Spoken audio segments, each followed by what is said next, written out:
Missouri, Boston, Massachusetts, Denver, Colorado, Dallas, Texas, Indianapolis, Indiana, Topeka, Kansas, Richmond, Mississippi, Tulsa, Oklahoma, Charlotte, North Carolina, Memphis, Tennessee, Baltimore, Maryland, Scottsdale, Arizona, Minneapolis, Minnesota, Pittsburgh, Pennsylvania, San Francisco, California, and Kansas City, Missouri, home of the Negro Leagues Baseball Museum.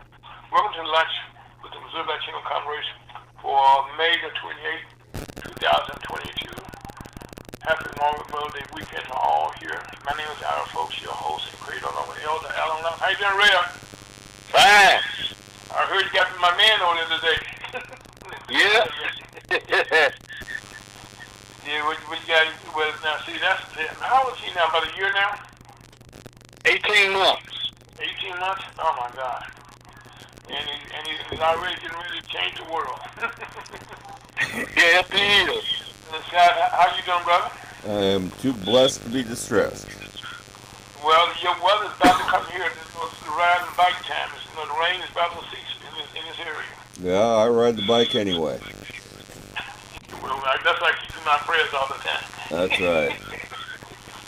Yes, Scott, it's just like riding a horse, ain't it, Scott? That's right. Well, that's what it all takes for us to live in our country here. Anyway, we are broadcasting live on Ferguson, USA, HotTalkRadio.com from beautiful Los Angeles County, St. Louis City, and on Missouri. And also, without further ado, we have prayer with Elder Alan Lyles, pastor of the Walnut Park Bible Chapel Church, located 5547 Avenue, St. Louis, Missouri. That's in North St. Louis at 63120. We're going to have prayer with Elder Alan Lyles. He's the pastor of the Walnut Park Bible Chapel Church, 5547 Avenue, 63120. Reverend Lyles, somebody's getting their pipes ready.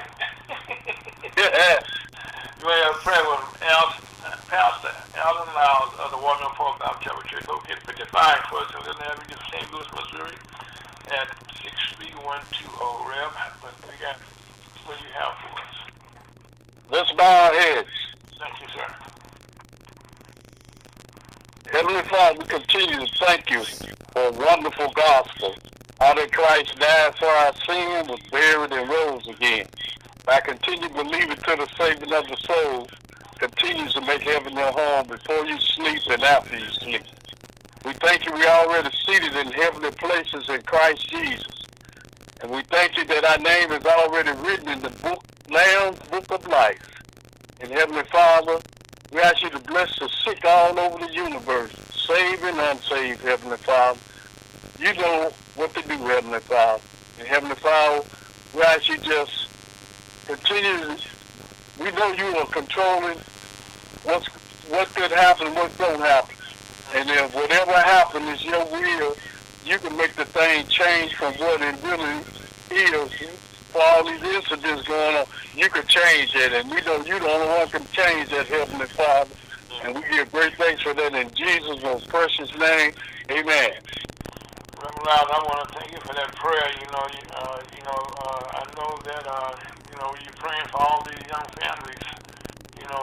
The babies, and this has been a hard day to be in America. Okay, second possible going to a holiday weekend, and so. But thank you for those prayers and those powerful words as usual. Okay. Okay. So what do you have for this week, Rev? We're going in chapter 2 of Colossians. Okay. Then the New Testament. Right. And the heading over this is said, chapter 2 said, the Godhead incarnated in Christ, in whom the believer is complete. That's talking to the believers. For I would that ye knew what great conflict I have for you, and for them at Laodicea. That's at one of them churches that was lukewarm. Laodicea church was lukewarm. Okay. And for as many as have not seen my face in the flesh. He's talking to us. We haven't seen his face in the flesh. That their hearts might be comforted, being knit together in love, and unto all riches of the full assurance of understanding, to the acknowledgement of the mystery of God, and of the Father, and of Christ, in whom are hid all the treasures of wisdom and knowledge. Your beginning with God is the fear of wisdom and knowledge when you become born again. You know, Rev, you said wisdom, okay, that's a powerful thing for people to understand, that's something that God has to give you. You just don't wake up and say, I got wisdom. See, wisdom is this right here. He that is wise when it's sold. That's the wisdom. Mm-hmm. But the knowledge is that you just rightly divide the knowledge of truth that you get from Christ and the Holy Spirit. Yes. It goes on to say, and this I said, lest any man should beguile you with enticing words. They don't be caught up by all these people with this enticing words. You know, they ain't nothing but soothsayers. Try to talk sweet to you, and they lying all along, straight through their teeth. No, they can't fulfill that. For though I be absent in the flesh, yet am I with you in the spirit, joined and beholding your art, and the steadfast of your faith in Christ, as ye have therefore received Christ Jesus the Lord, so walk ye in him, rooted and built up in him, established in the faith, as ye have been taught, abounding therein with thanksgiving. Beware lest any man spoil you through philosophy and vain deceit, after tradition of men, after rudiments of the world, and not after Christ. For in him dwelleth all the fullness of the Godhead bodily, and ye are complete in him, which is the head of all principality and power, in whom also ye are circumcised with the circumcision made without hands. Being born again is born without hands, because God is the one who does that. Not man, but God. And putting off the body of the sins of the flesh by the circumcision of Christ, buried with him in baptism, wherein also ye are risen with him through the faith of the operation of God, who had raised him from the dead. He rose. He came out of the grave. That's like he said. He was down there 3 days and 3 nights. And on the 3rd day he rose.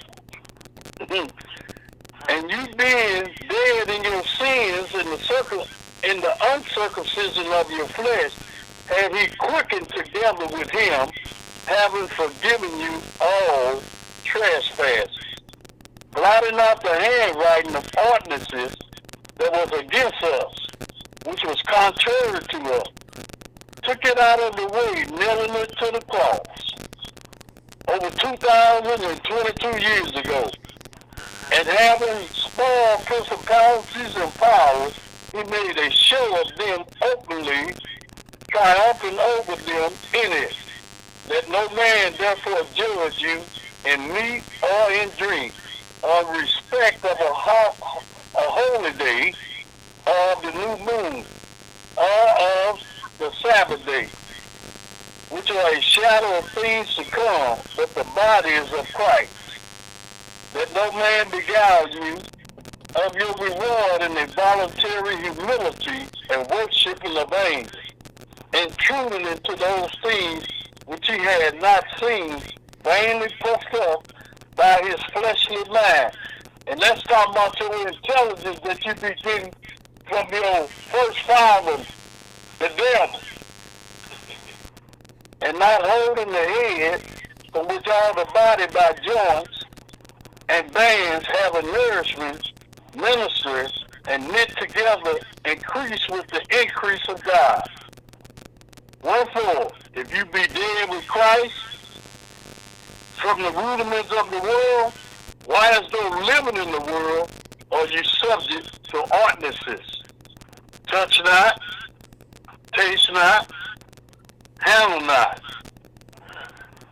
which all are to perish with the using, after the commandments and doctrines of men, which things have indeed a show of wisdom and will worship and humility and neglecting of the body, not in any honor to the satisfying of the flesh.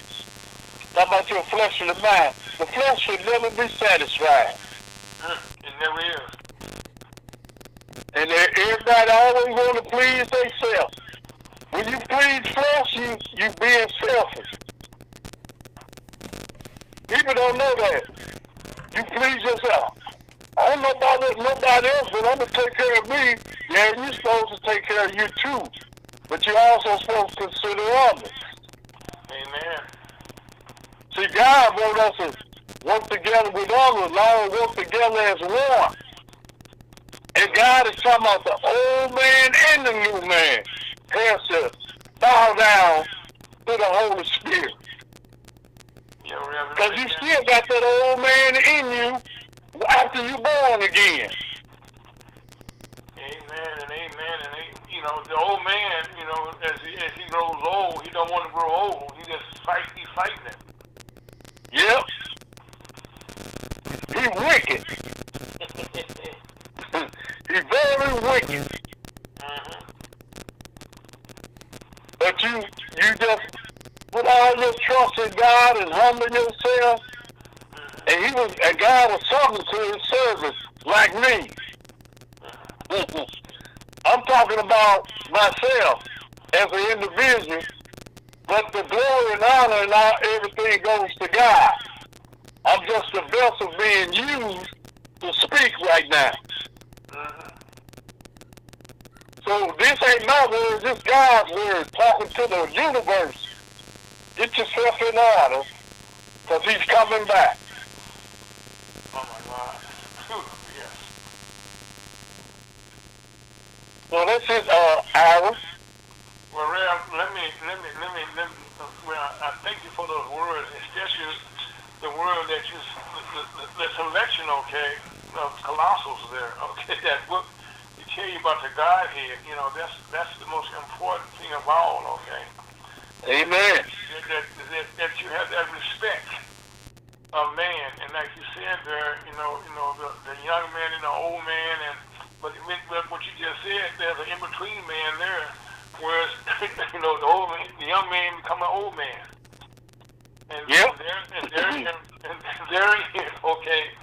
Where there is a serious problem. So I know right now, you and I can say this, I know I can, as a father, as a grandfather, as a great-grandfather, as an educator, and just as a man myself, okay, to see what happened down in Uvalde, Texas.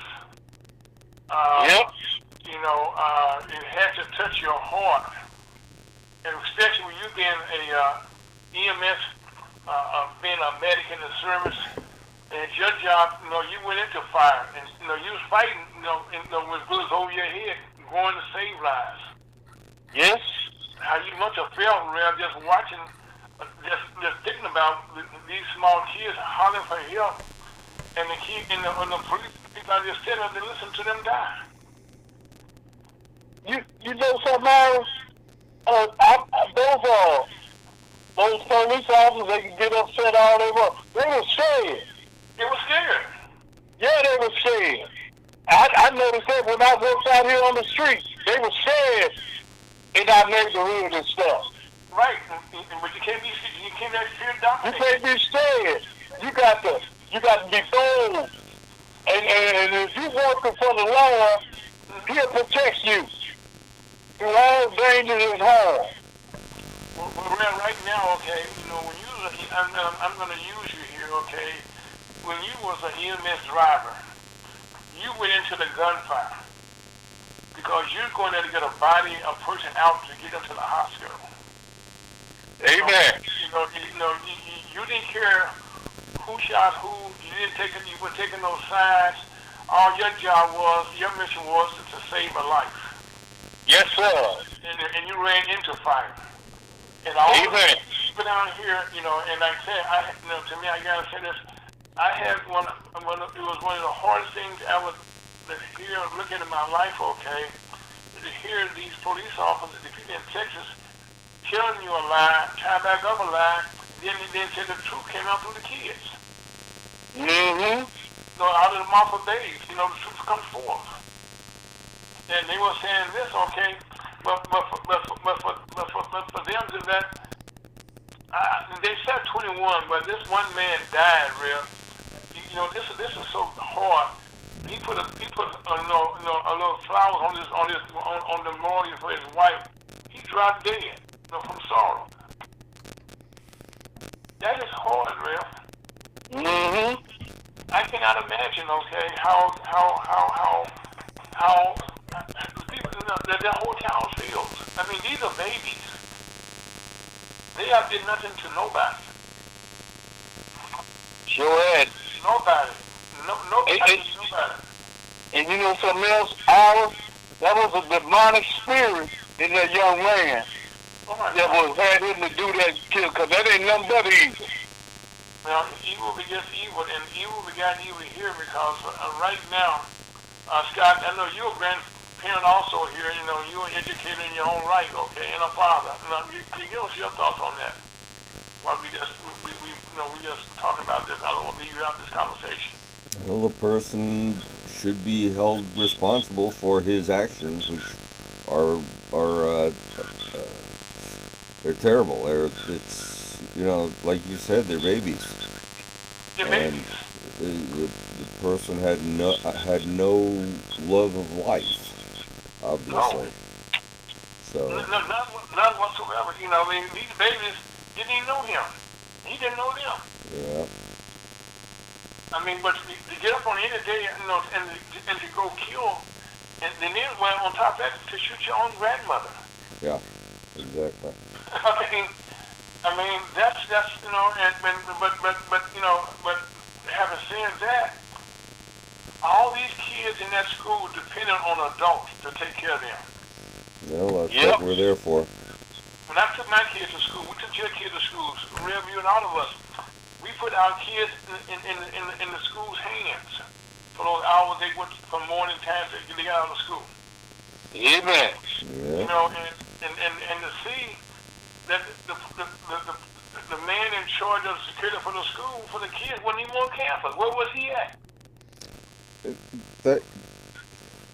They didn't have any intelligence that anything was going to happen, from what I understand. They did what now? They didn't have any intelligence that it was going to be anything. So he might have been in an appointment. I don't know. Right. I want to know. But for one thing, okay, you have an 8-hour job, okay. As a school teacher, you're supposed to be there for 8 hours or whatever hours you're going to camp for those kids. Yeah, you're supposed to be around there. If you're not going to be there, then you should let the principal know, somebody know, I'm off campus. Well. Say, Ira. Yes, sir. I did security at the White Chapel on Kings Highway in National Bridge. A hot spot. And the people never knew where I was. I always was on the move on that perimeter around there. By me having military training, I never stayed in one spot. Oh, you're not supposed to? I didn't let them go. That way you could catch something when it's gonna happen. Right. By them, just like at the school, don't they have security officers at school? Should they be walking the premises and stuff? Down the hall. For the kids, that they know all this been going on? This ain't just happened. No. Yeah, but real, what I'm saying, he wasn't even on the premises. But anyway, let's not dwell on that, okay? That's kind of crazy. Well, yeah, right there's a lot in there, Ira. The security was lax, Yeah. yes, but you know why? The question is why this high school kid went to an elementary school. Right.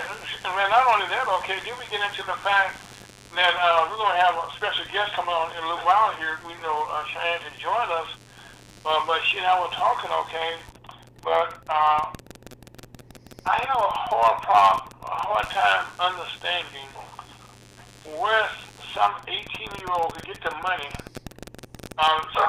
get the money or either to buy that much hardware, over almost $4,000 worth of stuff in a little small town. Some adults should have said, "What'd you get this for?" Well, has it been traced to a person that had a license for it?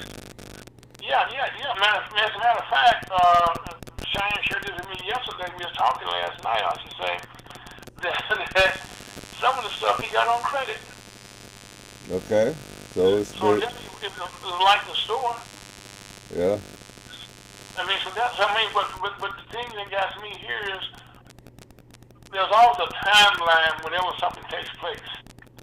And unfortunately, the timeline here does not point to the right thing. So anyway, we got a short, tight show today. Anyway, prayers up, blessings down, Reb. I want to thank you, and Scott, for just being, grandfathers, and like we all are, great grandfathers, and all the people out there. This is pray for us and pray for the families down there. Amen. Down there that need it, and that they need it, they need it. There's a lot of hurt. Yeah, prayers up, blessings down. My name is Aaron, folks. Listen to Scott, Real. This is Lyles. Really about here in Commerce on a Memorial Day weekend. Lyles, Scott, take us out of here.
On a beautiful, matter of fact, here in St. Louis, it was in the 60s yesterday, on the 50s, look what God has got us today, 80-some degrees in climate, 90 degrees in the next couple of days.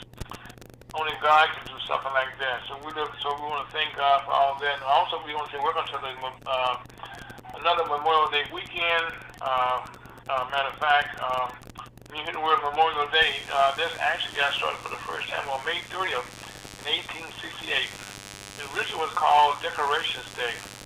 And this was one of the earliest tradition of decorating graves with flowers, wreaths, and flags. And Memorial Day is a day for remembrance of those who died in service to our country. And so that's why, you have the Boy Scouts. When I was a kid, I used to go to my father's burial in the grave in Vicksburg, Mississippi there. one of the battlegrounds there, but it was a national memorial there, and I would put flowers on his grave as well as some other graves that family we had there. So I've been a part of that tradition. But so again, we wanted just to continue to keep those soldiers in our prayers, and and as we talk about that, continue to keep the soldiers that's in harm's way right now, in from our countries over here in Ukraine war that's going on. This is another senseless war, and at the same time, it's a war that's actually taking place before our eyes. As a matter of fact, in our entire history, the world is watching a war take place right before us. I mean, in live time. And that's something that's hard for anybody to try to fathom. But right now, this is a war that continued, and Putin's found himself in facing new opposition almost every day when his country joined, the European Union and the NATO, and outside side with Ukraine, because now there's some negotiations going on now, because our food resources weak. In fact, you go to the grocery stores, all the shelves are empty. The prices are going up when you can find something. Okay, what you actually want to get is not there because the shelves are empty. Because all this goes back to what this Ukraine war that's taking place here. And it's affecting our homes, affecting our families. But as you continue to pray for our president and the leadership that we have that take us, as the Bible tells you, pray for your for your your authority figures, and then we got to do that. And also, this is something that we talk about memorials. Well, since January the 3rd, 2020, there have been 82,853,370 confirmed cases of COVID-19. That's 82,853,070 people who have been confirmed with cases. I got to say that 3 times. Since January the 3rd, 2020, there have been 82,853,070 confirmed cases of COVID-19. And there's been a total of 575 million doses of vaccines that have been administered. And this comes from the World Health Organization. And this is the numbers they have there. And as we had this conversation, we're watching COVID-19. We can call it coronavirus, all those different names, but right now it's back again. It's never left, okay. And right now, as you please be careful. This is a holiday weekend. Still wear your masks as much as you can. Especially, you got a lot of young kids around older people and stuff. And this is not a good time, so please, and we already ask you, please. Right now, hospitalizations are starting to rise along with the COVID-19 cases. But the good thing about this now is that the vaccines seem to be working. So please, but don't put all your weight on that, because you do not want to catch this under those circumstances. Right now, a lot of colleges and business and universities right now that suggest that mandate be one. They don't use the word mandate because that makes you all mad. Don't take away my rights. We won't get into that. But anyway, also we want to say that up in D.C. There's a January 6th committee for the insurrection that we all saw on TV with our own eyes and stuff that they said we didn't see those things. Well, those investigations are continuing. There's more and more investigations. More and more is coming out. And the more we find out, there was no doubt that there was an attempt to overthrow our government. And we are in uncharted waters now because people saying, what about President Trump? Well, for all likelihood, those around him, some going to jail, but he would not go to jail. But we're not, we don't want to put our president in jail. That's a picture you really want to paint for the world. But I think my prediction is that he will be barred from any elections. And there's all type of other lawsuits and cases right now that he's fighting right now for his business. Him and his daughter and his son-in-law. They're right now, facing a lot of, in New York State, where they're paying so much $10,000 a day, okay, I think it is right now for not getting in, responding to the court orders that they have there. So again, this is one of those things, okay, that's going to play itself out. Come June, I think it's June the 9th is the day that this becomes a prime time.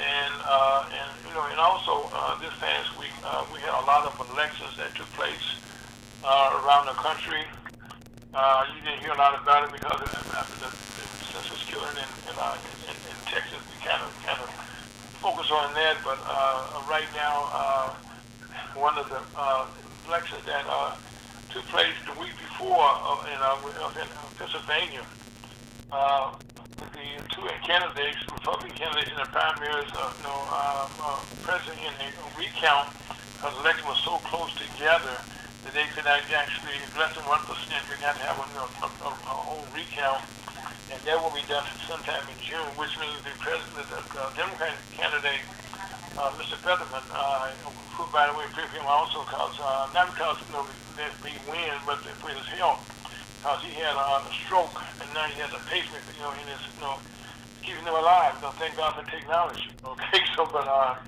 and also down in Georgia, we had, one of those elections where the focus, for the most part, was on Kemp and Perdue, who were running for governor. Perdue, who was a former United States senator, lost that race, and where he lost again very badly to Mr. Kemp. And Mr. Kemp was, fighting, the Trump people down there, left and right. So again, and so was the Secretary of State, because Mr. Ratzenberger, we all put a name now, because he was fighting, he refused to give in, recording the telephone call of President Trump, asking for those 11,000 votes and so that he needed, which is again against the law. And also, right now the president is fighting, about to fight the cases down there. Okay, that's alive and well in the courts there in Georgia. And so that's why I said there's a lot of things. And I don't know, a lot of these people who did not believe all these things are taking place with the backdrop that we all know that we had over 60-some cases before all the courts, the Supreme Court, that President Biden is actually president. If all those people who are believing otherwise, and this all comes out, I don't know what they're going to do. And the truth is definitely going to come out. We all going to find out, who did what, who didn't do the right thing.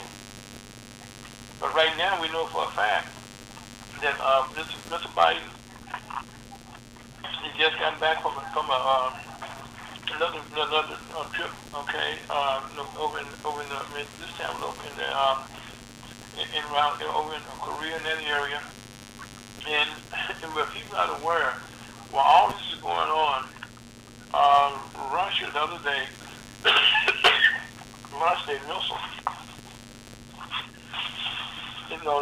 thinking that the United States is distracted what's going on here, with the courts and stuff like this, and he thinks that we were weak, and that's why he kind of invaded Ukraine. So again, there's a whole lot of misnomers, okay, about our country and about us being weak. But I think we're stronger than ever before. Scott, you guys have been in the service, and we know for a fact, okay, we're constantly, building new technology, training new people to come to the forefront. And I think right now on this Memorial Day weekend, we got to say thank you for all those there, from all the first, civil wars, the First World War, Second World War, the Korean War, the Vietnam War, and also all the wars in the Middle East that have taken our lives from our soldiers. And not only do we have to pray for them, that passed away, but also that we have to pray for the ones that are still here, that still has mental trauma. Ray, one of the things that if you watch, the wars, read about wars, it's the people that come back, okay, that have been affected for life. You hear stories about older men, who in World War I don't want to talk about it.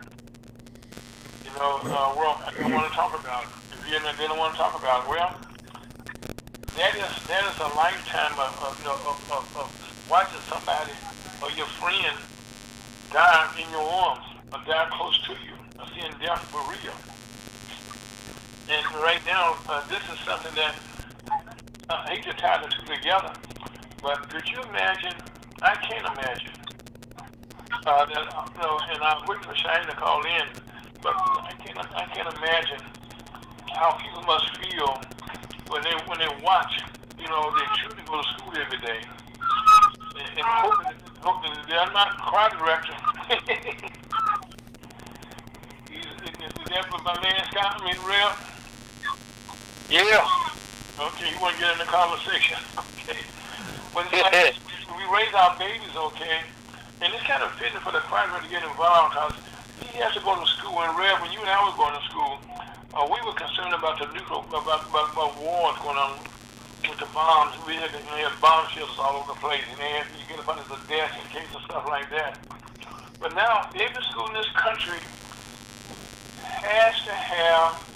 need to have preparation if they have a shooter someplace.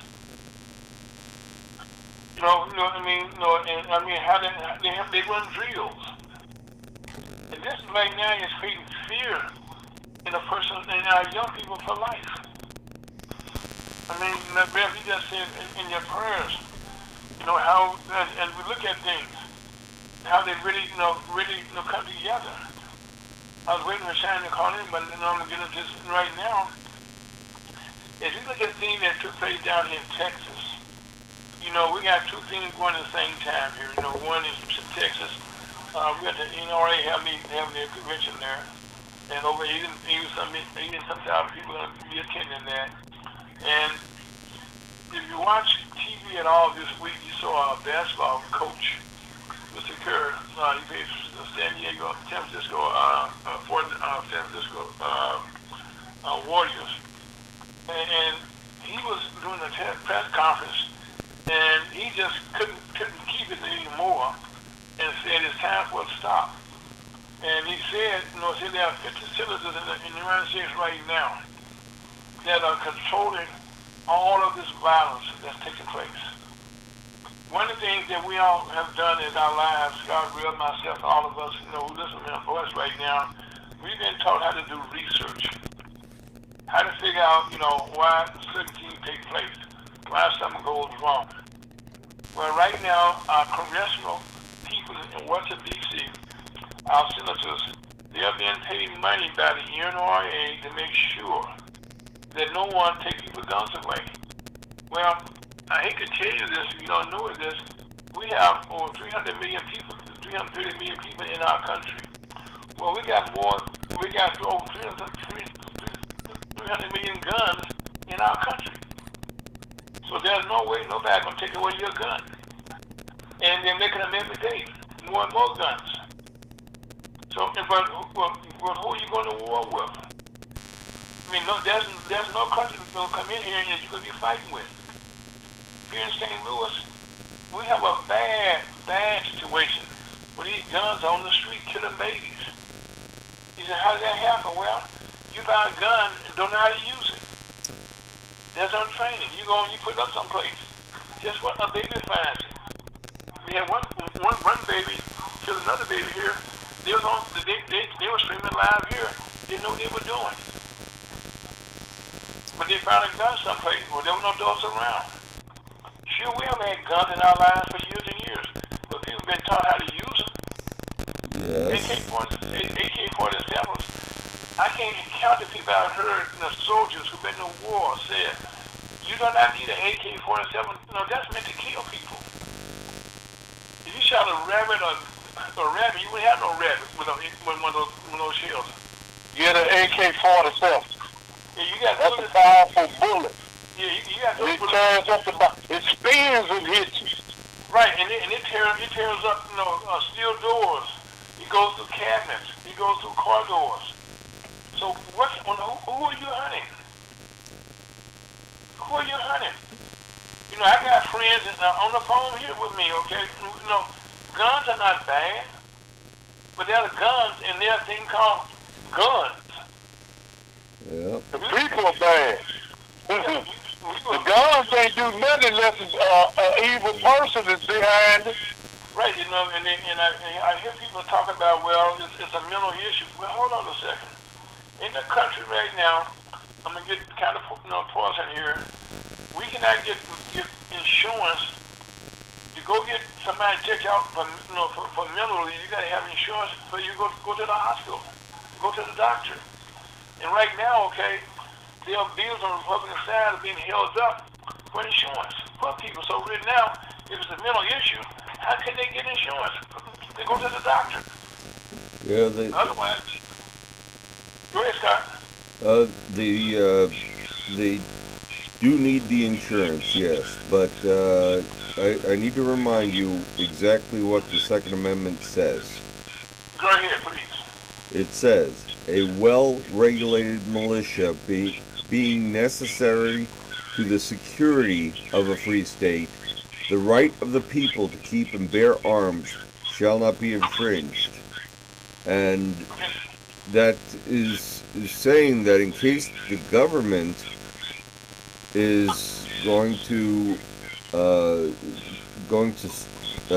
overcome everybody, they need to allow people to fight back. Okay, now having said that, the former Supreme Court Justice Warren Burger said in 1991, I saw this other day, what you just read there, Scott, they were talking about in the militia, okay? Right now, okay, nowhere in it does it say you need to get an AK-47. Nowhere does it say, okay, you need to get all these bigger and bigger guns, okay, to be on the street in your city to protect yourself from somebody. Yeah, but it doesn't exclude them. I know it doesn't, but that's it, okay? So right now, the same way, this was a right given by the Supreme Court, the same Supreme Court right now, Supreme Court now is taking away women's rights, okay? And to have babies from their own bodies, okay? No, it seems they're taking away rights for women to decide to kill their babies or not. Well, okay, first of all, they take away the rights of a woman to control her body. I'm even right there. Well, there you go. I can see that. Okay, I said control their bodies, okay?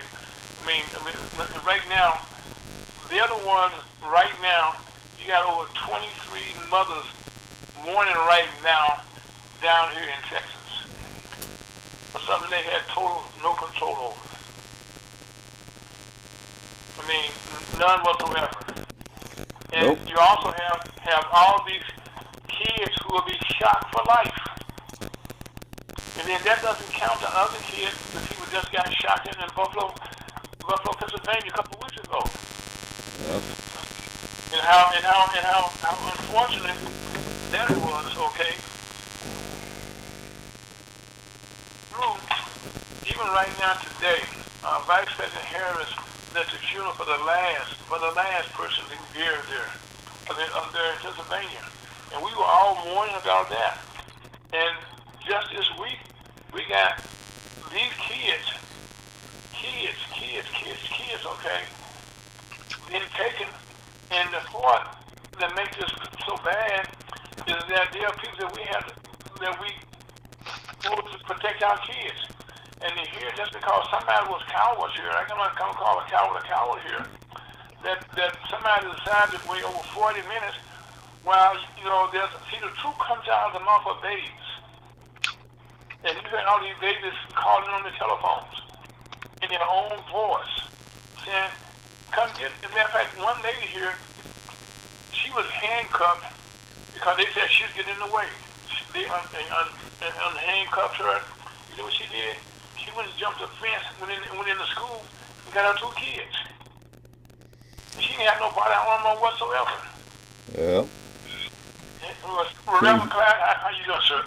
I won't leave you out this conversation.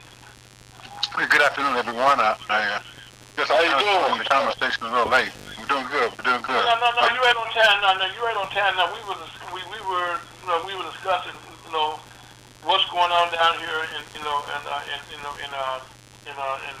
Texas and around the world. as we have a whole generation of young people right now who have been terrorized.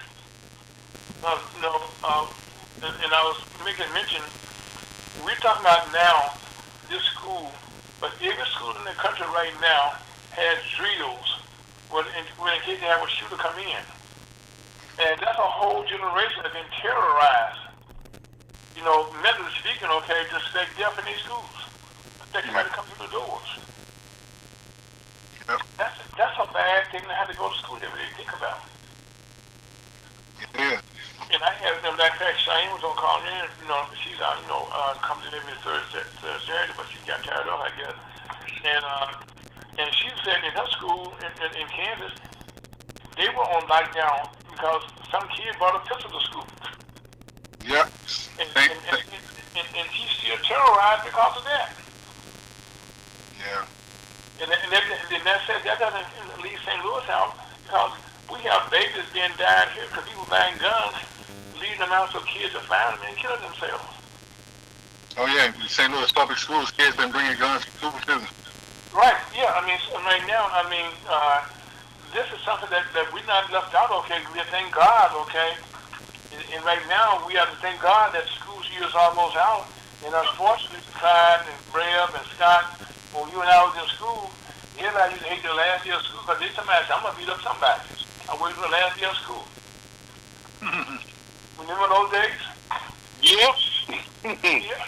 So do. Wait till school's out. I'm going to get you.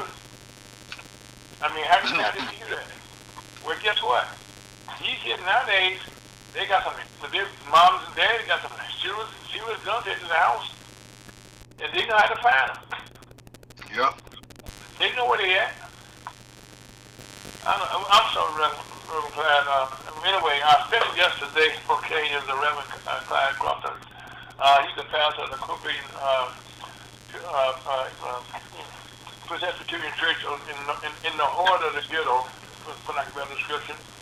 On Marcus and Avenue, in my old neighborhood there, grew up in the neighborhood there, all the back street, the elders very well. And he's a successor to one of my mentors. The pastor, he was there for so long, Pastor Gillespie, that changed so many lives in the community. And for Clyde to step in, I'm so happy to say, you still know she was very well, Clyde. I'm very proud of you. Well, thank you. And Reverend Dr. William G. Gillespie was there for 53 years. Yeah. And, folks always talk to me about filling his shoes, and I tell them I could never fill his shoes. I know. But we do accept the responsibility for building on the legacy that he left behind. That's our job. Staying with our history and culture. Yes, matter of fact. Matter of fact, I'm so proud of you in that this weekend, and I don't know if you can talk about this, you can, but now, if you had a meeting with the board that superintendent of St. Louis Public Schools about trying to help our youth. We talked about on the program a while back that you were doing. Can you talk about that today? Do you want to? Yes, sir. I can share a little bit. Basically, all we're presenting to the public schools is kind of a 4-stage program where we take a look at the condition of our community, our neighborhood, our families, and this is for the students.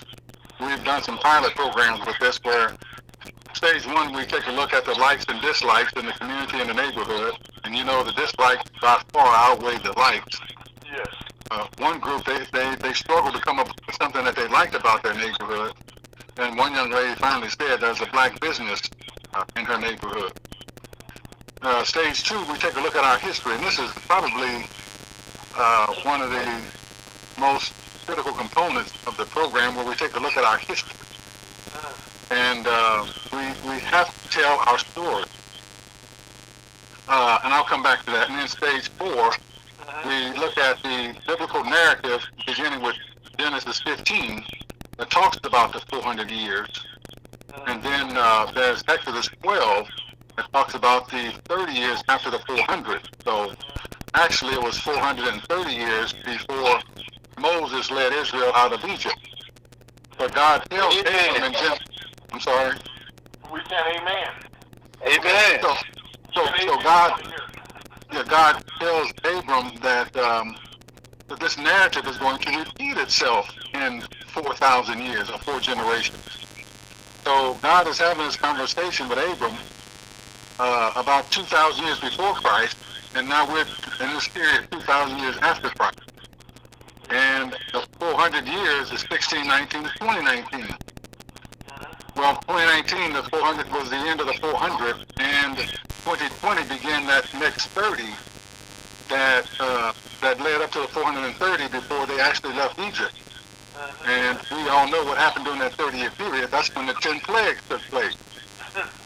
So in 2020, after the 400, 2019, 2020, it opens up with a pandemic. And we're still there. This is just year 3 of the succeeding 30.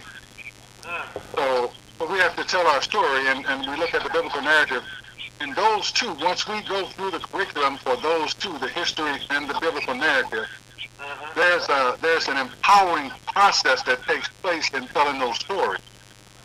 So stage 4 we call ethical decision making, where we come back and look at stage 1, our dislike, and what are we going to do about it? Because now we have no excuse for not moving and addressing the issues and concerns in our own community and our own families and our schools. So that's kind of it in a nutshell. Well, now, but first I called Clyde now, honestly, he and I played football together in Solon. Yes, back in the days, okay. And so we go way back, okay, long before we knew what our parents would take us to. Yep. and nobody knows, I know we didn't know then, okay, where we would be at now. But I'm so happy that God put me where I am, and I'm so happy He put Clyde where he's at, that we can actually come together now, and be a voice in our community, talking about what we know, and that help is needed. Yeah. And I know too many times people tell you that you do not know anything about your history. You just gave an example there, okay, that went back generations and generation, okay, in the Bible in Genesis. And we're told what is taking place now. And in the same scenario, we just experienced a pandemic, okay, like they did back in 1919. It was 100 years prior to this pandemic taking place. And these are things that continue to take place. And even as we deal with this COVID-19 situation here, there was a Great Depression in 1929 that stemmed from the plague that we talked about in 1919. That we are right now in the middle of right now, as we heard about the prices and everything's going up. Well, that's how another depression takes place. Because the rich are getting richer, and on the poor end, we get poorer. And I can't stop getting poor. God is blessing all of us on His telephone, okay? But around us, we're seeing things that's not good for our neighbors in our community. Yeah. And I think that's the one thing that Clyde, that you have eloquently laid out here. So when I said Clyde, I'm not being disrespectful, Reverend Clyde, but No. Call it Clyde, okay. And we call each other. I mean, we're friends. First of all, like that. And I'm so impressed, okay, with what you're doing at your church, that people talk about talk about our kids, but very few actually reach out and go to the kids, go into the community like Pastor Leslie did.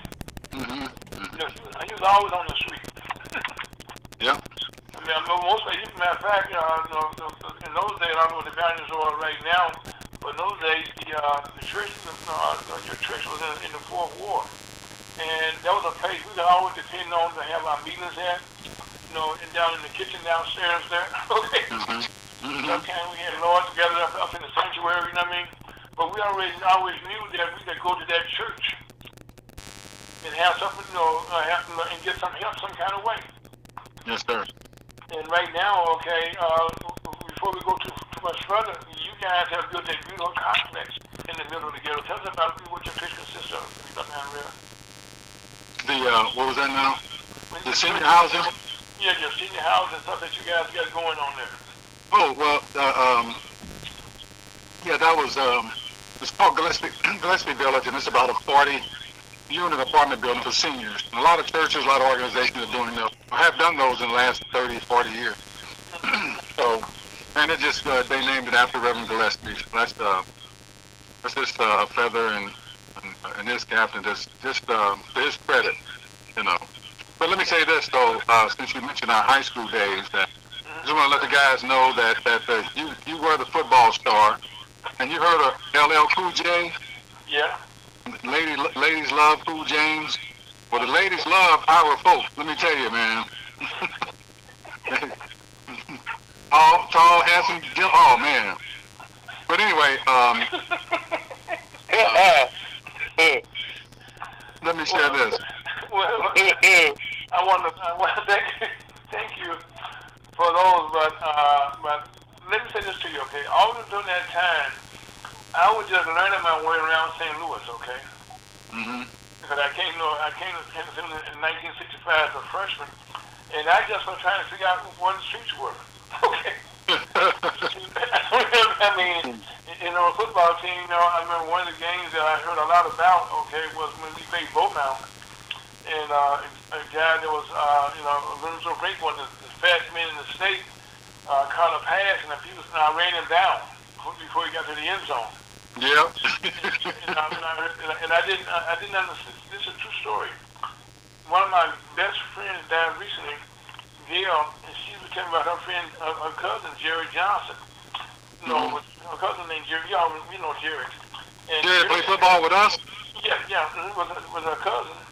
He's a superstar. Yeah, he's no superstar, okay? And so he had told her the story. Now, he's a running back on offense, okay? I played both defense and offense, but I was on defense. And as a linebacker, my job was to follow this one guy. Whenever he went on the field, my job was to follow him. That was Coach Anton said, that's what you did. Right. And so as it turned out, the ball was going in, so I came up, okay, but I got close, and I saw the ball going over my head to him.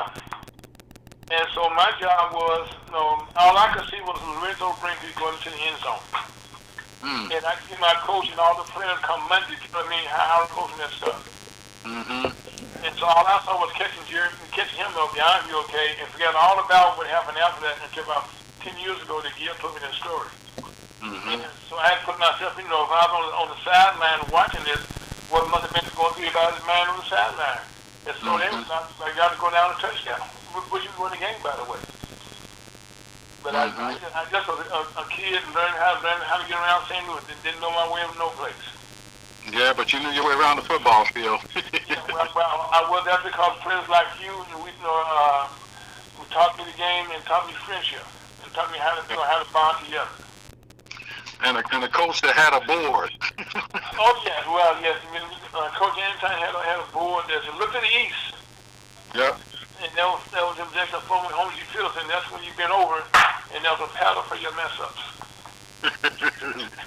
Okay, so You want that? you want that, okay. So that's why I said all I could see at that time was making sure that Little Brinkley did not make it to the end zone. There you go. Well, yes, no, Clyde, no, well, thank you for those compliments, okay.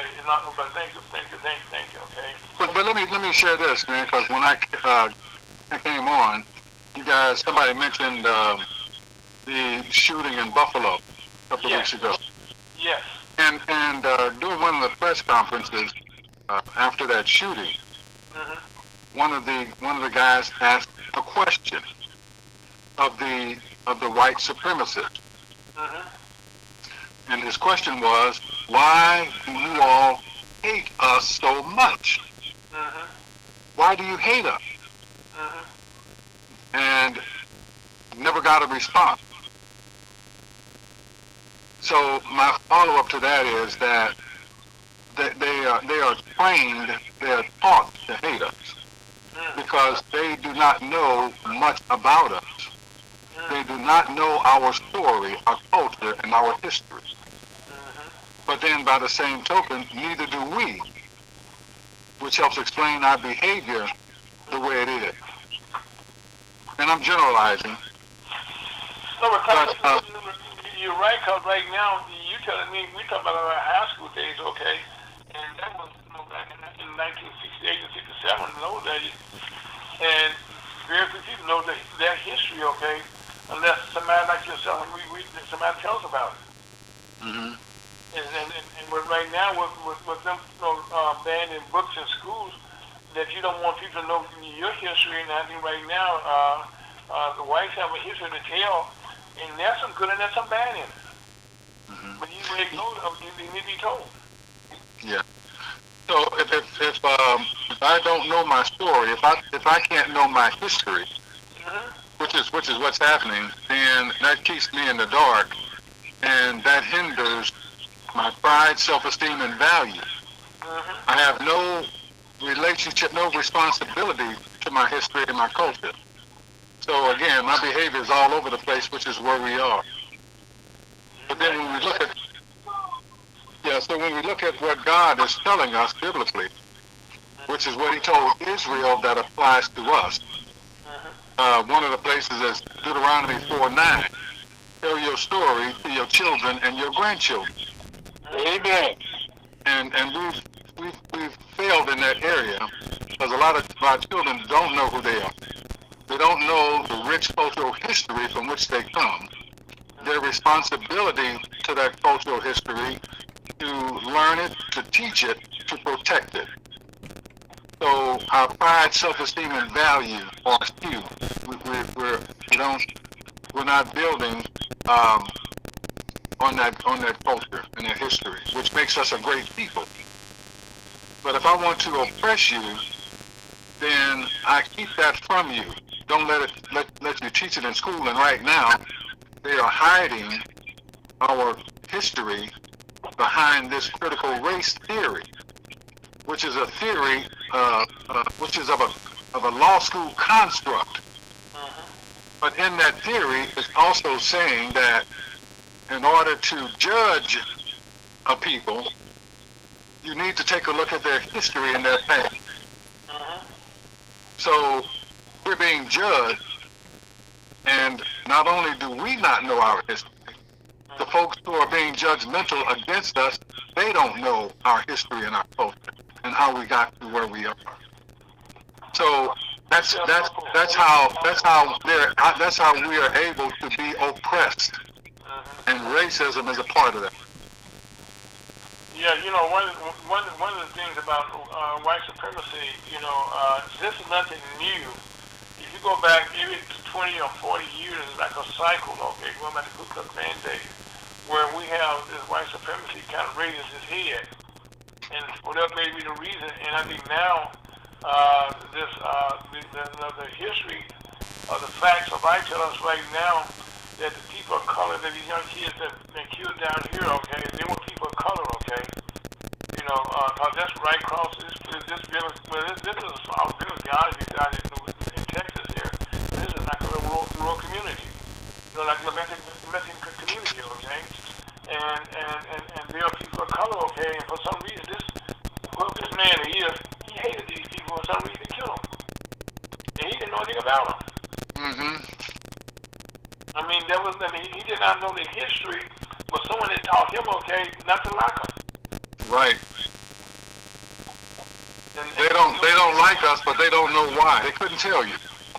No, because that's the way they've been conditioned. Yeah. And I've heard this quoted, and I'm paraphrasing, where Lyndon Johnson in the early 60s said that if you teach the lowest white man that he's better than any black man, you can pick his pockets and take whatever you want from him, the white man. Then he came back and said, hell, if he knows that he's better than anybody, any black man, he can look down upon other folks, he will empty his pockets and give you whatever you want. So they are themselves culturally conditioned to think that we're their problem, that they're better than us, and we're the ones that that are causing them to live in poverty. It's the poor folks who are buying this. Okay, the wealthy folks and the well-to-do white folks, they don't have a problem with a, it's the poor folks who are the problem. It's the young man that went in and started up the grocery store at Buffalo. That in his ignorance he did that. Yeah, the statement you be so kind, Clyde. Repeat that again, my President. I heard that before my own self, some years ago. Repeat it again. I'd have to look it up to get it correct. Again, I'm paraphrasing, but Johnson said that if you teach the poorest white man that he's better than any black man, you can pick his pockets and take whatever you want. Then he said, hell, if you give him somebody to look down upon, he will empty his pockets for you. So that's kind of, where we are. That they really don't know why they hate us. They don't know.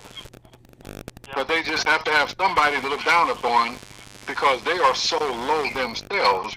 And no matter what a black man's accomplishments or achievements are, no matter what he's acquired and how much he's tried to assimilate, a poor white man is still going to think he's better than the wealthiest black man. I remember years ago when I worked in the mayor's office, okay, and I was in Safe Street. That's when we smoke detectors. We were using the way, deadbolt locks on doors, and stuff like that, okay, for the whole city. And I had got north side, okay, before committee up there. But up in the Hyde Park area in those days, we had pretty much a white community that was there that that were kind of poor. And I never get to the pastor at the church up there. I said, the sister at the church up there. This right there, the church is still there right now, right on Salisbury and Highway 70. Big steeples there. And so what I did I was trying to get them to get some smoke detection, stuff like that, right? And so that don't work, okay? You got to go door to door. So what I did, I called them. I said, got my tennis on, and I said, let's go walk door to door. And I was amazed, okay? These people sometimes didn't have nothing in their house, okay? We would go in, and we were giving them smoke detection and stuff like that. And the wife would go say, I gotta ask my old man, okay, first of all, okay, if we can take this from you. That's right.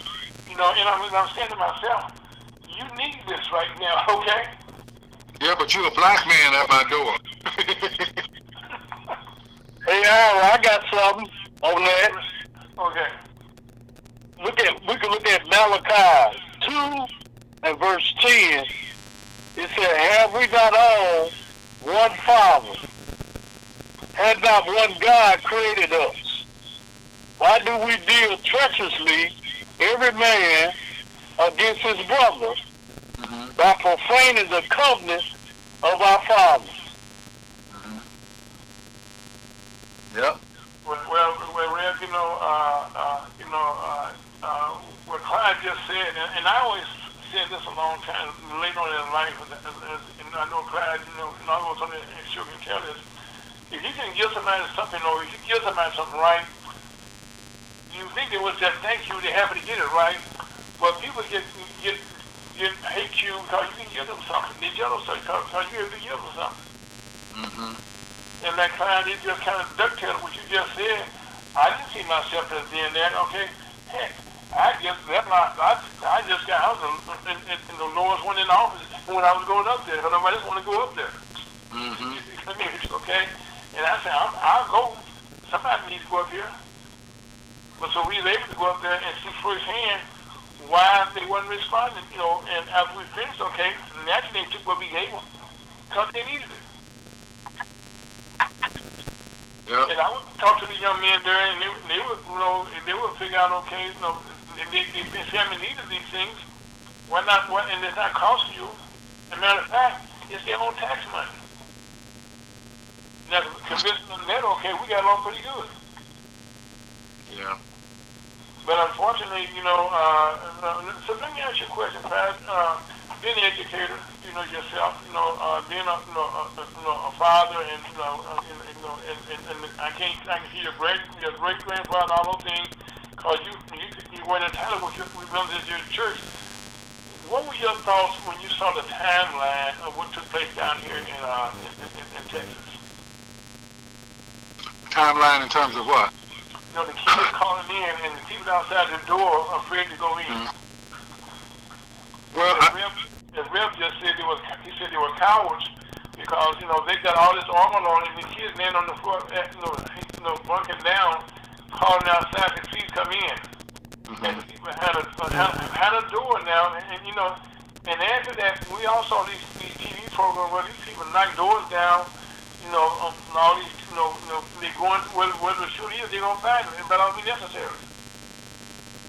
Yeah, and this there's still an investigation, but some part of that is training, which means that it would go beyond the officers to the top of the Texas Rangers and their training.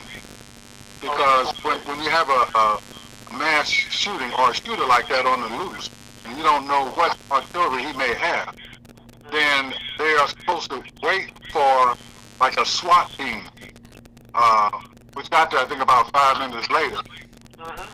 And then, they're saying, well, cowardice, but then a lot of it is training. That they were waiting on the professional SWAT team to get there to address the situation because they don't know what was on the other side of those walls. Now, you would think that training would take a back seat to me running up here trying to get around this building and see what's going on inside, how many we got, how many shooters, and what kind of guns they're using, that kind of thing. So some are saying it was fear, and then, but I think it's going to come out that that's basically the way they were trained to respond, to not to respond, but to keep the perimeter safe. Well, Clyde, there's one lady, okay, that we all saw handcuffs on TV, and she got unhandcuffed, okay, and she disappeared in the crowd, and she went jumped the fence and went into school and got her 2 kids out. Yeah. Which, that's what, I think it was Columbine that they managed to start filing the kids out of the building before they totally knew that the property was secured. So I mean, it'll come out in the investigation, but I'm leaning toward the fact that it was part of their training, and not fear as much we might think. Well, I agree with you. Well, one thing that the unit that went in they got there and it was there over a half hour before they overrode, okay, the person that was in charge. When they went on and took over, but there were so many missteps there. But we don't need to dwell on that. The thing that we can dwell on, okay, is those kids and their families that have to figure out right now, okay. And I said figure out, okay, because right now your kids at that age are so precious, okay, and so much part of your everyday lives that that's such a big void, okay. And I know, you as a pastor and a minister, and like you, Reb, and we all minister in some kind of way to our people here. Our ancients come out as fathers, okay. Oh my God. So my next thought would be, if any of those officers had a child that was a student in that school, would they have waited? Or would they have, like the mother did, went in and got her children? Would they have waited, or would they have gone in and taken matters in their own hands and not waited? Because I haven't heard where any of the officers that had children in the school. Right. Yeah. That's another point that kind of stands out. Okay. They didn't look like me at the time, and so I was hesitant. But those are my kids. Okay. So let's talk about some good stuff here. Okay. Especially some good news here. The program that you talked about to us and me, more than one time. Oh, by the way, speaking of Pastor Gillespie, when I was last over to your church, okay, you were doing some renovation there, a room that was part of that community for so long. How is that renovation coming? In the church? Yeah, Yeah, you know, I think it was the recreation center or something that was being he was doing some. I was just doing some repairs to the fellowship hall, but mostly repairs. And I guess one of the most recent things that's been done was the ladies' restroom, and they needed some repairs and some upgrades, and they just took it a step further and just turned it into a beautiful ladies' powder room, they call it.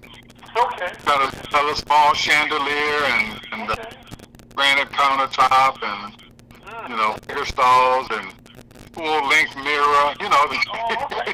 Okay. Well, women, okay, when they go in there, they want to look from head to toe. Yeah, so the men's room has not changed, The men say, well, we love me. we don't care. We don't have to go outside, so we're all right. Wow. But they're going to get to the men's room too eventually, though. But yeah, that's they've been working on the ladies' room, so it's a good thing. But I was in the gymnasium. I'm talking about the gymnasium area. That's what I was talking about, where you and your wife, beautiful wife, there was, during the pandemic and stuff, Yeah, we refurbished the kitchen too. Oh, what happened, I think, it was during the winter last year, and we had a pipe to freeze and bust and flooded that area. Mm-hmm. So we had to, come back with some major repairs, and in the process, we upgraded the kitchen since a lot of stuff had to be changed and repaired and stuff. Well, I guess, Reverend Clyde, being a pastor of an older church, okay, like that, as you coming in, okay, that you got to almost have to rebuild it. It was so hard. You had to be rebuilt, had to be maintained. Yeah. Boy, that's with any structure. That's with our homes too. Right. Okay, you need maintenance. Yeah. Absolutely. Just like with our homes, if you don't maintain it, okay, those repair bills are going to be higher than they should have been. Yep. Okay. So let me ask you this question: is everybody on the call? Is everybody in St. Louis or different parts of the country? Now on the call now, right now, you get heard in 10 different countries right now. Oh wow. Now, right now, you live on Facebook, YouTube, and Scott, what we do, Twitch, and also this is a podcast. If you heard on Spotify and all those places like that. Okay, got it. So right now, no, we're beyond St. Louis. Matter of fact, we over in Poland and places like that. Okay. In South America. And that's why we're telling the story, okay, about how you here in St. Louis, okay, as a pastor that has approached the board of education when there was some ideas. People always say, well, everybody want to talk about the problem, but nobody want to do anything about the problem. Yeah. Tell us just a little bit about the program that you presented to the board of education. Well, that's the one that we're working on the curriculum now. We got a first stage approval, first step approval with the superintendent. He likes the program. We over the summer going to present the curriculum to go along with it, and some of the curriculum is based on the 1619 project book and the 1619 project curriculum. That helps us tell our story. Okay. Now, is everybody familiar with the 1619 project book? Well, we know, but let's assume that everybody does not tell us about it, update us. Well, it's basically a book that looks at African American history, or the history of African Americans, descendants of enslaved Africans, beginning with one of the first slave ships that came to the shores of North America in 1619. So it takes a look at our 400-year history, and the project initially began in 2019, the 400th year, with a Times Magazine article on the history of Black America, and it tells a pretty comprehensive story. There's a lot of good authors, and it's a good research book. It's a good history book, and this is one of the books that's being banned in a lot of schools, public schools across the country. And it just should not be, because white America needs to know this story too. they're going to judge us and not know us. So, I mean, this is why they really need to know our history, to know just how good of a people we are, how great of a people we are, and the contributions we have made to this nation. And if allowed to, how many more contributions we can make to this nation and the world. Amen. Reverend Clyde, years ago, the late Fred Price, who's on every Sunday, did a special, on America's racism in the church and stuff like that. And as a matter of fact, I already asked you, I already asked Rev, and asked a couple other pastors, But in July, we're going to do a special program on the state of the Black church, right now, with you and Rev and Bishop Ellis and I think Reverend Larry Brown right now, be the 4 pastors that we're going to have on the program. And we're going to dedicate the hour, 2 hours, I should say. Because right now, the Black church is something that needs to be discussed. Because it's the backbone, of our community. And it's, and people who may go off to other different religions and stuff, different white churches and stuff, they still have a core value. Like in my case, I was baptized in a church in Vicksburg, Mississippi. It's a historical church right now. But I was taught through that. But I went to school and learned. I was in the Catholic school at the time before my father died. And so, but the basic structure of that Black church, that still pretty much dominates right now in all of our society when we do things. Yeah. And we need to figure out, like we just said early on, understand our history and how cognizant we need to be, how it can be good to us if we know how good it is, and when we need to go looking for help at. Because one of the things in the Black community, we turn to the church, and the pastor wears many hats, and right now, you are taking the lead. Tell us a little bit about your program. When does it start? And if anybody, how do people participate? How does that work out? Well, it's scheduled to start. Well, we're working on being approved for a start this fall, and we'll probably target the middle school first. Okay. To let the superintendent and the school board see just how effective the program can be. And again, I gave the 4 stages. Start off with our likes, dislikes, telling our history, looking at the biblical parallel, and then coming back to our ethical decision making. Okay, go ahead. So one of the largest parts of the program is our history. From knowing our history, our cultural history, rich cultural history, there also comes built into knowing, comes pride, self-esteem, and value. And without those components of pride, self-esteem, and value, our behavior has no foundation. And a lot of our young African American men are creating a lot of crimes and offenses, and the erratic driving through the city, running stop signs and stoplights, and hurting other lives. I mean, that's just poor, ignorant behavior when we're talking about some of the greatest people on the planet who come from the greatest people on the planet. And we don't know. And then I always like to add this component, that when we look at African Americans and Africans all over the world, and our ancestry, who come from the continent that is the most minerally rich continent on the planet, Africa. Wait, let's stop right there, okay? When you said mineral, we talking about diamonds, we talking about oil, we talking about uranium, gold, bauxite, everything. Everything that create riches. Everything that the U.S., the British, the Portuguese, the French, and other nations are trying to control. That's where colonization comes in, to control the mineral.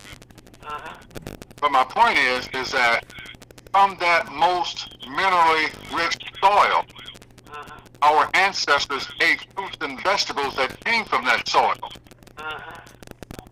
which those minerals, vitamins, and nutrients are in their DNA, are in our DNA.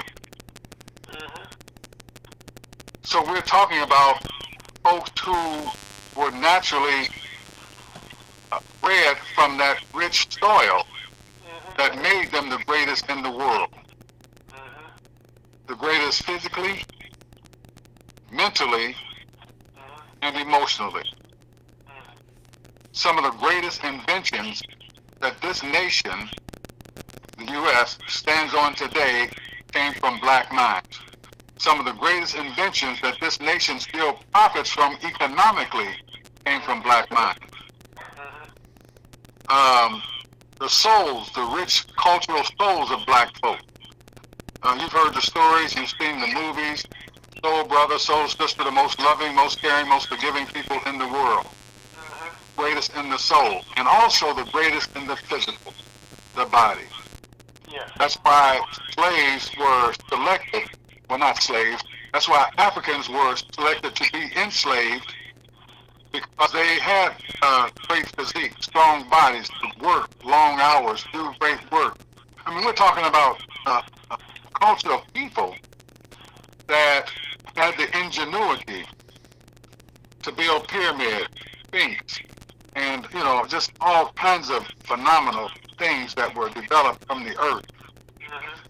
But when we look at, an example that I like to use to depict just how great this people is, I look at our physical. When we look at how physically great the African and the African American male is, and female, we look at the athletic accomplishments and achievements. That alone, you know, brothers and sisters dominate any sport they get into. Football, basketball, boxing, hockey, golf, soccer, tennis, doesn't matter. If we're allowed the opportunity to compete, we can dominate. And I'm saying descendants of Africans, not exclusively the African Americans. You look at guys like Usain Bolt. Oh, yes. You know, I mean, it's just amazing the talent that comes out of the continent of Africa. The great minds, you know, the great leadership. Well, because you mentioned the pyramids, okay? Those some of the people that need to understand the history of the pyramids that are built and still standing now. Okay, you know, on the insides of them, people, when they get a chance to see them, we always saw the inside of most pyramids, we get to see the insides of them. Because, and then they were like palaces that were still existing, made of gold. Oh, man. And the artwork that, you know, that went into, you know, like I said, the king, you know, some of those bodies, when they zoomed them now, they're still almost, you know, they still have, you know, what you want to call the word, they're rare. They have they haven't deteriorated. The greatest embalming in the world. Yeah. Centuries ago. Okay, and that's the thing that I think that's what I tell young people all the time about. You know, we as a people, you know, we come from a country. I lost you. And continue to change the world, and we also continue to figure out how we can, some kind of way, eliminate something that's been done and modernized, okay?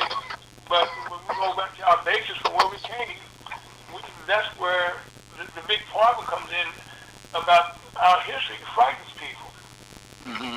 Would you agree? Yeah, you know, in this nation here, the U.S., and part of the fear is that we would treat others the way we've been treated. But we're not that kind of people. You know, we are the most loving, caring, sharing, forgiving folks on the planet. We are that great. We're just that great. Now, Also, Reverend Clyde, one of the things, okay, on your program, we was talking about, you mentioned board education, and you mentioned a part about Ghana. How does that part work? Well, the program that we're currently developed, it culminates with a trip. Initially, we want to take at least 10 young men to Ghana, and there are brothers over there that have a program, like a 10-day program or a 14-day program to take them through.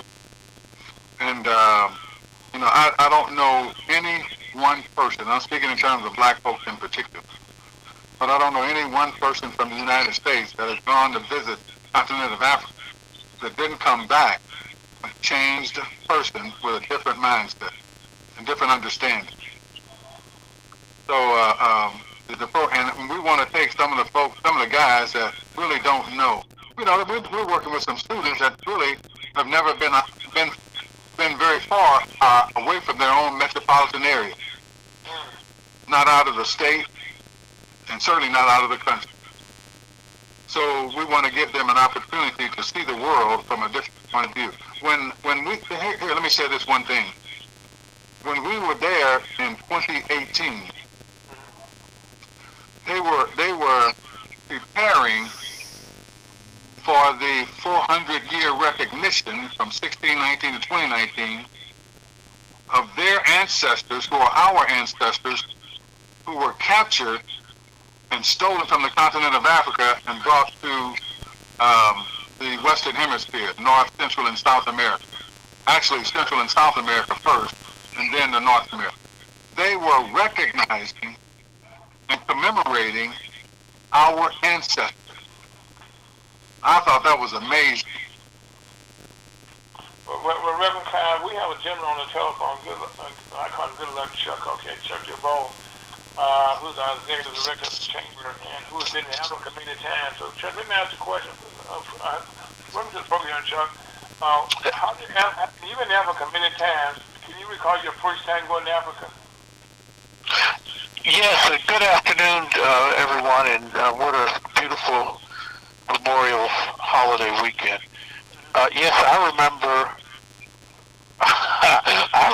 every time I've been to Africa, but the premise that I went on was preceded or a mindset that was given to me by the ambassador of Ghana to the United States, and we were in a position as an organization taking a group of businesses over.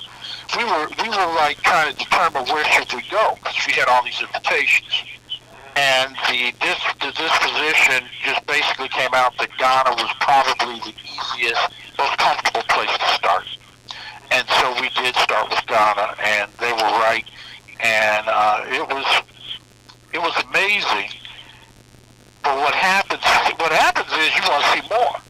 It's kind of like ice cream or something for the first time. You as a child, you're like, man, I could just eat that for dinner, the whole thing. And it was a lot. But there's also, you were talking about really the product of your environment, cultural exposure. And that's what you really get, the cultural exposure, and how you're in depending on the perspective, you can see there's advantages of having had all the exposures that we have from an American culture, American upbringing, where, we do have a lot of things that are not so good that we experience, and you have to, some things we take for granted, and some things they would take for granted, but when you put the two together, you see a much bigger, broader picture of the world, of different people, of what they do. So it was very positive, but at the time, I felt like we wanted to have more of the progressiveness there, because we're business people, so we're kind of looking at what's wrong with this picture. And since that time, I mean, we're talking almost 20 years ago. And since that time, there's been an economic boom that's hit Ghana particularly. And the capital city of Accra has gotten so congested, populated, that it's forced the evolution of a evolving economy and an evolving metropolis to expand and to grow out. The other aspect to it is there are many, let's say, children of Ghana or children of Africa that have gone on and gotten educated in both Europe and the United States, and they have gotten kind of like their history, their culture, their DNA roots combined with seasoning or cross-pollinating with the American culture and the African American culture, and now they're going back, and many of them have a tremendous success. There's a lot of prosperity there now. Okay, so when you came in, Reverend Clyde has met with the Board of Education here, superintendent this past week in St. Louis, about creating a program, and and we were talking about the last part of the program, whereas his goal is if we can get 10 kids, to go to Ghana, and see what you just talked about. Am I right, Clyde? Yes, sir.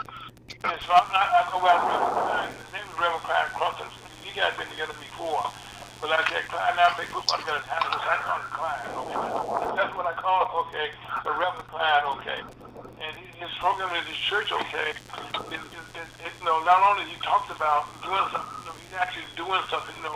And create a program that's going to be kind of be a scholarship for us. So another program is for education, how we can kind of get history being told. So, Clyde, tell us again those 4 components that you're working with. The 4 components, the 4 stages of our academic sustainability program. Yeah, tell us the pillars of the program. Okay, well, stage 1, we ask the students to list their likes and dislikes in their community, their neighborhood, and even in the family. So the family stuff we ask to keep private. But the likes and dislikes in the neighborhood. Mostly it's around crime and, the poor offensive behavior, bullying, that kind of thing, gun violence.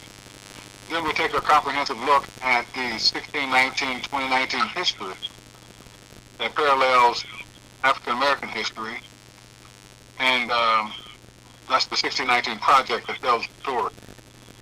And then we, stage 3, we take a look at the biblical parallel out of Genesis 15, where God tells Abram about his descendants being in the land is not theirs. They afflicted 400 years, and after which God brings them out with great possession.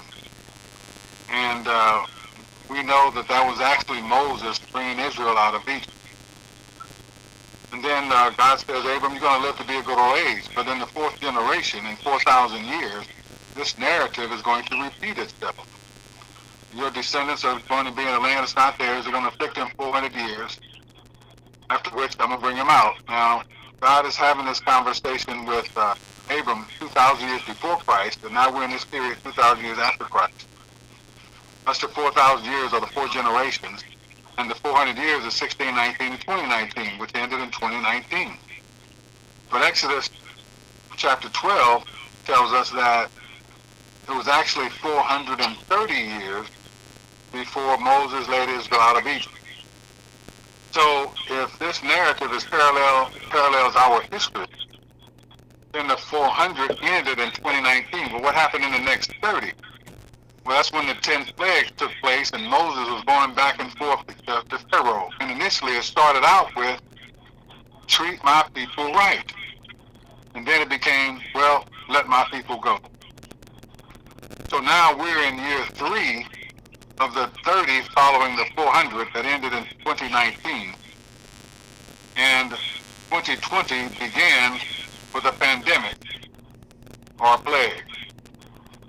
And we're still there. And the dangerous thing that we have to consider is that we don't know what to expect next. We know there's going to be something And now for the next 27 years, we just don't know what. So I'm encouraging people to be prepared for anything. It could come from the Russians interfering with our systems, electronic, I think they call it cyber warfare. It could be with the collapse of this economy, because greed and selfishness have taken over. And it could just come any multiple ways. So, we're telling folks to have all their backup supplies in place, toilet paper, water, non-perishable, and things of that nature. And cash on hand if the banks or the ATMs have shut down. It could even impact our electrical grids, a lot of things which are controlled electronically. So then, after we look at those, stage 1, license like stage 2, our cultural history, stage 3, the biblical parallel. Stage 4 is our ethical decision-making process, where we look at stage 1 and ask the question, what are you going to do about your dislikes? Now, and then built into this project that happens, that's the natural product of this, are the pride, self-esteem, and value. Empowering our young people to understand how they can do, they can have, they can become whatever they put their minds to, especially if we do it collaboratively. So, that's been proven in our history anyway, even in the civil rights movement. When we do things collectively, we can achieve great things. So that's kind of the academic sustainability program in a nutshell. And we've done pilot studies, and now we're looking to do it on a larger scale with the St. Louis Public Schools, hopefully beginning this fall. We have to have the concept has been approved by the superintendent. We just have to have our curriculum improved, and we'll get that done over the summer. So Chuck, that's one of the things he wanted to is put God in there, okay, to take some kids over there. Okay, so yeah, so at the end, so when we're looking at a 12-week program now. So when we develop this into a year-long program with 10 to 20 young men, at the end of that program, that's where the trip to Ghana comes in to kind of secure and have further impact on the learning experience. And when you go to a country in Africa and see how well received you are, by the Africans, it can be an amazing experience. So, the problem is that when a lot of Africans come to this nation, this country, they look at the African Americans and with disdain, or just like, disbelief that we have access to education, knowledge, technology in this country that our people help develop, and we, for the most part, are not taking maximum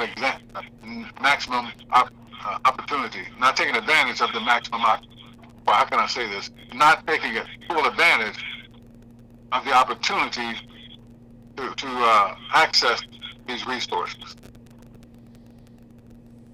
Okay, so Chuck, in a nutshell, I'm going to ask the chamber later on, okay, we can kind of access them, assist them, we're going to Ghana, okay, to make that a reality. Mm-hmm. So yeah. We'll certainly keep you posted, keep you informed, and let you know when we see that part coming. Now, I've said that, Brother Clyde, Chuck is our global ambassador. How many times have you been to Africa, Chuck?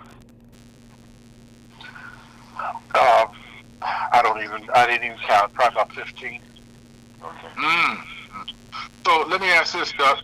Have you begun to, or have you ever thought about, or in the process of buying property there and building homes? Yes, and our approach is a little bit different.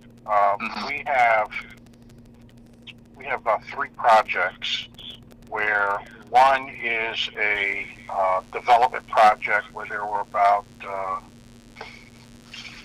50 townhomes, and it was done with a young man that his parents were Ghanaian, and they sent their kids to America for education. And these two brothers ended up at the top schools, I think Stanford, somewhere like that, maybe an MBA.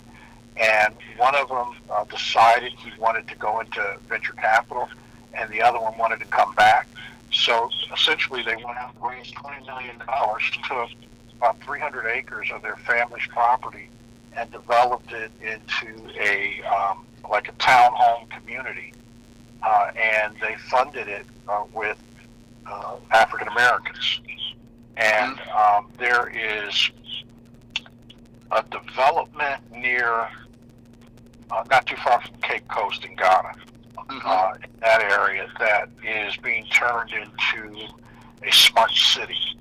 And there's a lot of investment there. So smart city is everything from technologically smart, not to mention the latest designs, but it is a live, eat, work, play type environment that would have convention meeting facilities, retail stores, hotel and convention casino type stuff. That's not too far from Cape Coast.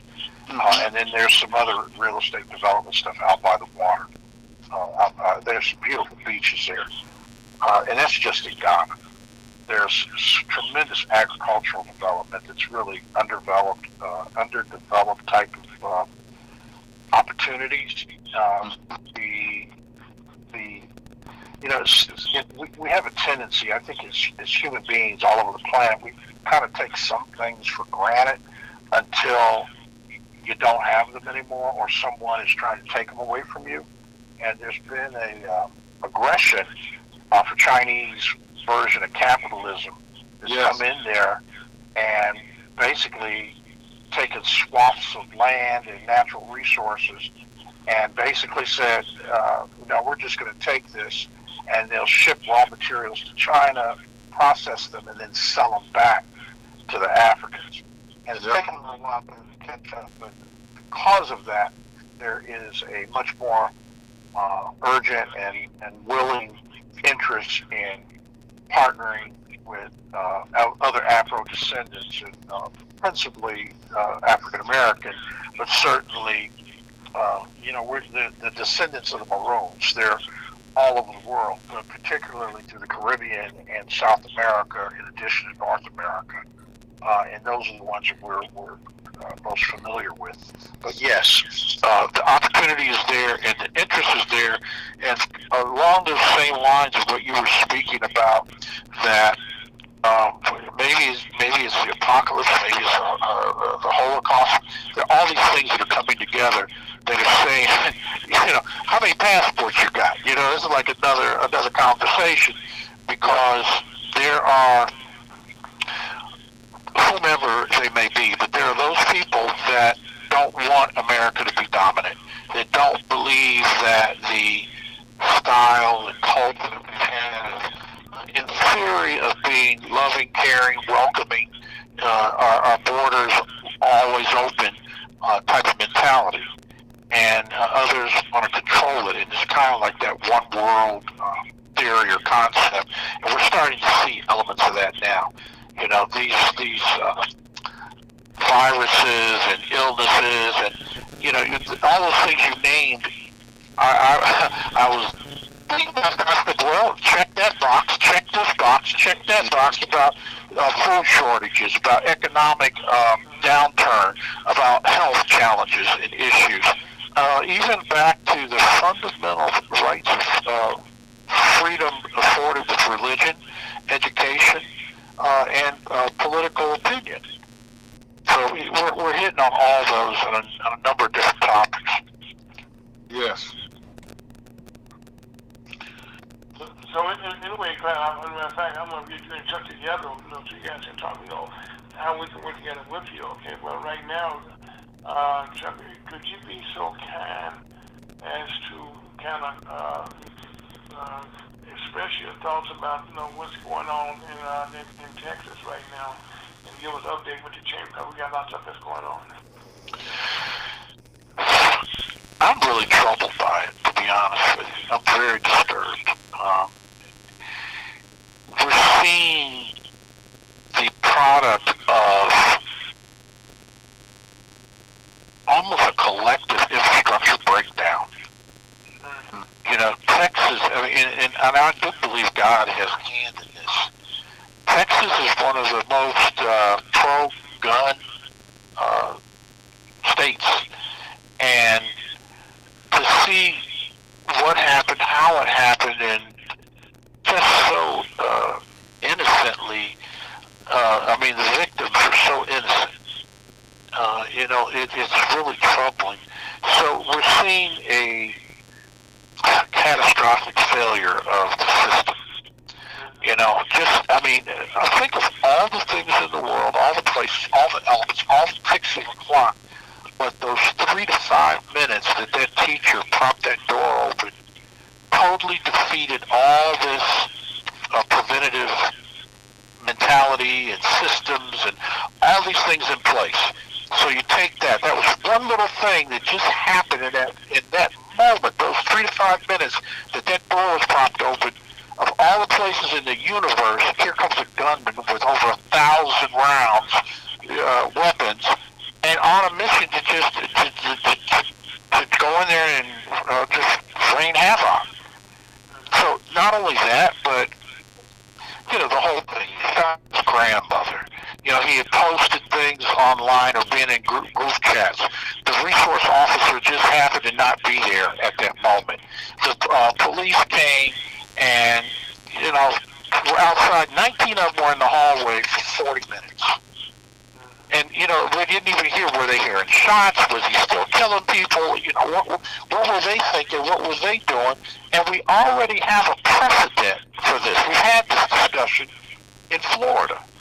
There was a policeman there, a resource officer or something, that he was scared to go in. You know, and yeah, and so we had that. The guy was chastised or fired or whatever the case may be, but it doesn't correct the problem. Maybe you would have hoped it would have prevented it from happening again, but here it is. It happened in a huge way here. So we talk about the politics of it. Not that we talk about the politics, but the politics of it. So we talk about the gun lobby and laws and legislation. But then you get into mental health, and you get into and this school had just had a armed assailant or whatever drill. You know, they had just had the drill, I think, in March on what to do and how to do it. And you know, maybe they were complacent, or maybe, you know, one little rule about the doors being locked. And so what does the gunman do? He comes in on an open, unlocked door, and the first thing he does is what? He locks the door. He locks the door. It's not funny, but they couldn't get in because he locked the door. Mm-hmm. You know, and it's like, you know, just want to bang your head against the wall. Come on, folks, like, what are we doing? You know, and the parents outside having to go through that, knowing there were live executions going on, and the police are about to arrest them because they're trying to get in there, and the police are approaching it as a barricade scenario, not to mention what was really happening of a gunman on the loose. You know, so we're going to be talking about this one for a long time, and sadly enough, there's nothing that's happened that says it's the last one. There's nothing that says that this can be prevented now. So, you know, that's just my personal opinion. I think, though, ultimately, if you said, what can we do as an organization, what can we do as a unified people of the republic, if you want to call it that, we have to, again, hold these people that we elect to office, we've got to hold them accountable. You know, whether we care about the gun lobby or not, they're going to have guns, but see, everybody should have a gun. So maybe it's time to update the Second Amendment. Or maybe you can leave it like it is and just put it that you have to earn the right, or you've got to prove that you got the right. You know, it's this is really bad, and so this what was he, 18 years old? He's buying assault rifles, so he bought one, and I guess a week later went back and bought another one. He bought it on time. Yeah. In installments. Doing anything more to get more guns out there. The other thing that really struck me about this is that I try to pronounce it. Ulad, the name of the city. It's not that far from the border. Right. You know, and those parents and those children were articulate. I thought they were polished. I thought they represented themselves well. They were not stereotypical just got across the border or just got here type people. They were very American in their disposition, and it was compelling. Yep. Very well developed, educated community. Yeah. I mean, and trying to get an education, trying to do the right thing. And that's almost reverse what we see here in St. Louis sometimes. Yeah. But there are An 18-year-old was sent in there by somebody. A contract. Well, you know, that's a good point, because that just says dial the clock back a week or so to Buffalo. 2 weeks. Now, that one is very suspicious. And I'll tell you why. One, nobody really wanted to talk about it, but the brother that was the policeman he was moonlighting. He was on his part-time job as a security guard at the grocery store. That gentleman was filing for his patent on hydro energy for automobiles. Wow. Yeah, I saw that. He had figured out how to run his truck on water. And he was filing the patent for it, and he had it all ready to go, and he made a video. It's on YouTube. You can see him of how he's showing you the hydraulics or however the thing worked. And so that's one thing. So then the next question becomes, why did this gunman have to drive 200 miles to find some black folks? You know, what was that about? You know, and you can come up with it, spin it, add to that and abbreviate, because you can go all through that, because you couldn't find no black people nowhere else. You drove 200 miles, a 4-hour drive almost to Buffalo, New York, and went to that particular location. But then, and then, so they didn't touch him. They did not touch. They didn't push him to the ground. They didn't touch him at all. He's up, walking ahead. He's eating. I mean, they might have taken him to McDonald's. I don't know, but that was suspicious, or let's just say abnormal. And then lastly, this is the one where you just had to really go, Elon Musk comes out with his hydro car this week. So you could say that an investor in that, or one of his people, may not be Elon. He shouldn't be intimidated by some little black guy inventor doing something out of his garage. Yes. But an investor or somebody say, oh no, we're not going to let that Negro have that. Well, go ahead. You can have, but you know, you can look at it a number of different ways, but it's like a damn shame. Yeah, I read an article just yesterday or this morning that hydro-powered automobile, there was another guy who happened to be white that developed the same technology back in the 1970s. And somehow he disappeared with that technology. You know, and we know the petroleum industry was behind it.